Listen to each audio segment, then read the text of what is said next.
Finally had the chance to visit the historic district of Greenwood in Tulsa, Oklahoma in person, where Black Wall Street once thrived. Walking the streets where my ancestors built million-dollar homes and businesses, it was sad and inspiring at the same time. Sad that it no longer exists, and inspiring that Black people did this not once but twice, only we don't hear about the second time. Much has been written about Black Wall Street's growth from 1905 through 1921. Since the story resurfaced into public consciousness, we have heard much about the Greenwood district in Tulsa, Oklahoma that boomed with successful Black businesses. Even more has been written about the Tulsa Race Massacre that started when an allegation against elevator operator Dick Rowland led to nothing short of an all-out race war. What often gets overlooked, though, and erased from Greenwood's history, is its 45 years of prosperity after the massacre. You see, after 1921, Black Wall Street was rebuilt almost immediately by its Black residents. Data collected from the Tulsa Historical Society shows that a few short years after 1921, Greenwood's homes and businesses came back.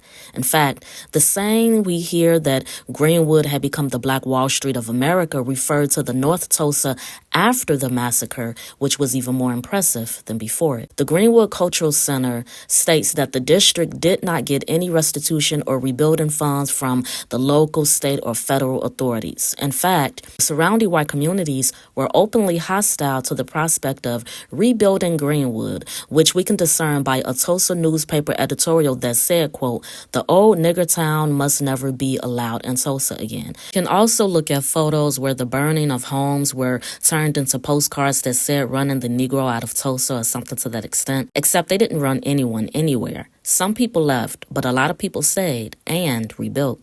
Despite their lack of access to outside capital funds controlled by Jim Crow governments and banks, Greenwood's Black residents were able to pool their remaining resources to rebuild the district in just a few years.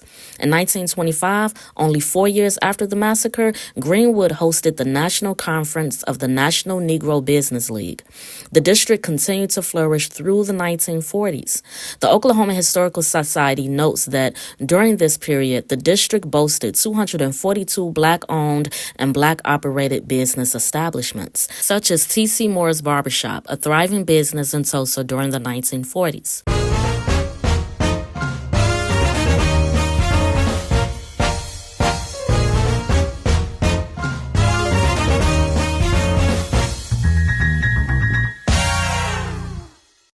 In an era where we hear so much about how Blacks have been brutalized, it's just as important to discuss the many ways that we fought back, resisted, and rebuilt. Black Wall Street continued to thrive until the Federal Aid Highway Acts of 1965 and 1968 that we talked about in a previous video, at the hands of city planners during the urban renewal period of the 1960s through the 1980s. We'll talk about in the next part.